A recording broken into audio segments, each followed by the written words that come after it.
You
na Virgin Boy unye ga ka ụgwọ n'ọnụ otu ogu nwana ka elekwala ebe nwa na-aṅụ ara ị ga-emekwa mistake nwa amekata ara ị ga-eprovoke chọka emi ya from emi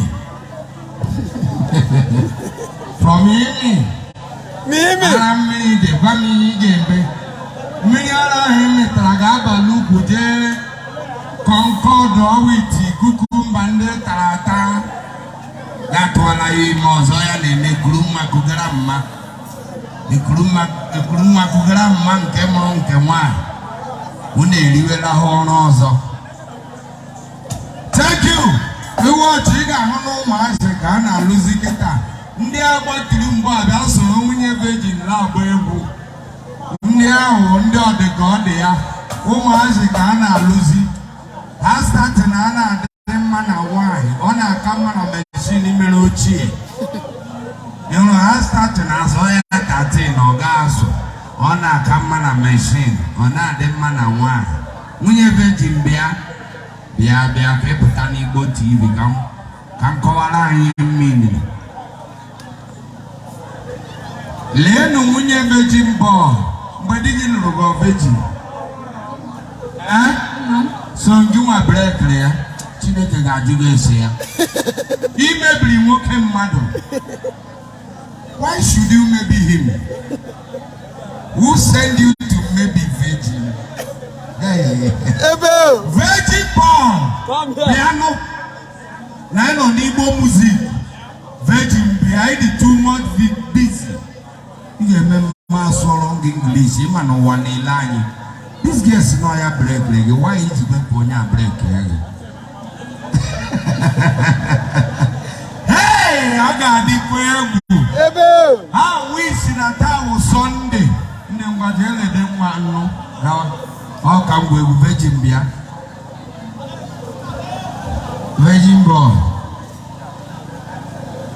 ọ sị kpọwa gị virgin ka ọ sị kpọwa gị Virginia abụghị virgin ọgadịmma onye mụrụ nwa virgin ike nke m ọzọ ka iji mụọ ya ngwanụ nwa ga-ala ọzọ ga-akpọrọ nwa ma ọ ma akpọrọ ya lawa ka anyị mara ka isi amụkwala ike nke mmụọ nsọ na Chineke ịdị ogologo lụọ nwaanyị dị ogologo echi ịnyụ ime ihe ara ala chinu wepụta tinye arị ka nwụlọ afọ ị na-aga ka poolu eletrik maka itiche ya nyụọ nwa ga-etofu uche ha wee isi na anyị mere ihe ala Sọnde ka ndị siri iji unu niile mara kwala ị nwere ngabasị na ụmụazị akarịa ebe ọha okpoko nne nọ n'ojogo hai ebeghị ezigbo mmadụ ebeghị ọ na-akarịghị egwu onye nwere mmadụ bụ onye nwere ego otu a ka anyị ga-esi na-abịa tili ebe eji udo ka nwa Chioma Chidimma nwa nwanyị ọnwa nwunye ndị abụọ ịdị eke nne na-alụ elega mbezi na-egwu. Thank you, Tata Kaibia, can celebrate our own Virgin Boy. Virgin Boy, I'm going to show you my motor and then we spent on our speed full gallop on our baseball break. Makataya abawaga konozo before go tete mani Bruce better abawaga digate no isme. Virgin Boy, we congratulate you. Also Sandy is here with you. I know here Mary Foundation, we are here with you. Many of your colleagues in this industry